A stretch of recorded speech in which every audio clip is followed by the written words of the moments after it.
क्या प्रभु जगन्नाथ भी बीमार हो सकते हैं? जानिए इसके पीछे का रहस्य।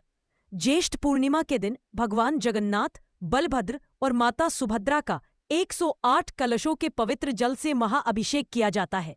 लेकिन इस दिव्य स्नान के बाद एक अप्रत्याशित घटना होती है। प्रभु जगन्नाथ को ज्वर हो जाता है और वे बीमार पड़ जाते हैं। मंदिर के द्वार बंद कर दिए जाते हैं और शुरू होता है 15 दिनों का रहस्यमय अनासर काल, जहां प्रभु विश्राम करते हैं।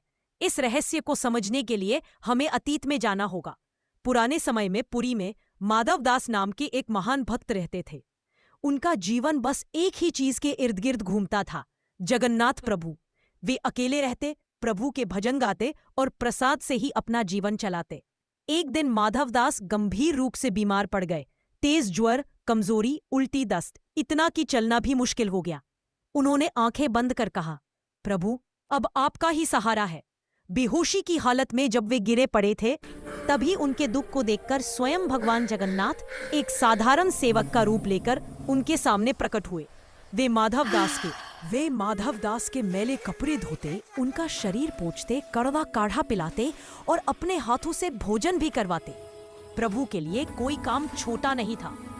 जब माधव दास को होश आया, वे समझ गए, ये तो स्वयं मेरे जगन्नाथ हैं। कंपित स्वर में बोले, प्रभु मैं तो आपके दर्शन पाने के लिए भजन करता था, आपको इस रूप में देखने के लिए नहीं। प्रभु मुस्कुराए, प्रिय माधव, अपने भक्त का कष्ट मैं देख नहीं सकता। तुम बाहर से कमजोर हो पर मन से पवित्र हो। ये बीमारी तुम्हारे ही संचित कर्म है। अगर मैं तुम्हें तुरंत स्वस्थ कर दूं, तो यह कर्म तुम्हें अगले जन्म में भुगतने पड़ेंगे। मैं नहीं चाहता कि मेरा भक्त फिर से जन्म लेकर दुख सहे। बस 15 दिन सह लो, फिर सब ठीक हो जाएगा। माधव दास बोले, प्रभु फिर आप मेरी सेवा नहीं करेंगे।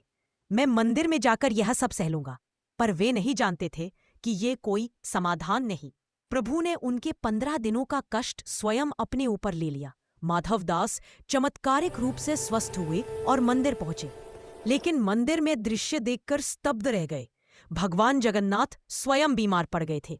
माधव दास को एहसास हुआ कि प्रभु ने उसका समस्त कष्ट अपने ऊपर ले लिया है। माधव दास की आंखें भर आई। वे बोले, प्रभु आपने मेरे लिए इतना कुछ क्यों किया? भगवान जगन्नाथ ने उत्तर दिया, मप्पा ने सच्चे हृदय से प्रेम किया। अब मैं 15 दिन विश्राम करूंगा। मंदिर के द्वार बंद रहेंगे। तुम सब घर जाओ। लेकिन माधव दास कहाँ जा सकते थे? वे 15 दिन मंदिर के बाहर बैठकर भजन गाते रहे। मेरा मित्र बीमार है, मैं उसे अकेला कैसे छोड़ दूं? 15 दिन बाद प्रभु स्वस्थ हुए और बोले, आज से हर वर्ष इसी प्रकार स्नान यात्रा के बाद मैं 15 दिनों तक अपने सच्चे भक्तों के दुख अपने सिर पर लेता रहूंगा। तभी से स्नान यात्रा के बाद भगवान जगन्नाथ बीमार पड़ते हैं और ठीक 15 दिन बाद जब वे स्वस्थ होते हैं, तब निकलती है दुनिया की सबसे भव्य रथ यात्रा। जिस प्रकार उन्होंने एक भक्त का कष्ट अपने ऊपर लिया, वैसे ही वे हर वर्ष लाखों करोड़ों भक्तों का दुख अपने में समेट लेते हैं। बस शर्त इतनी है, भक्ति सच्ची हो। अगर आपको मेरी कहानी पसंद आई है तो चैनल को लाइक, शेयर और सब्सक्राइब अवश्य करें।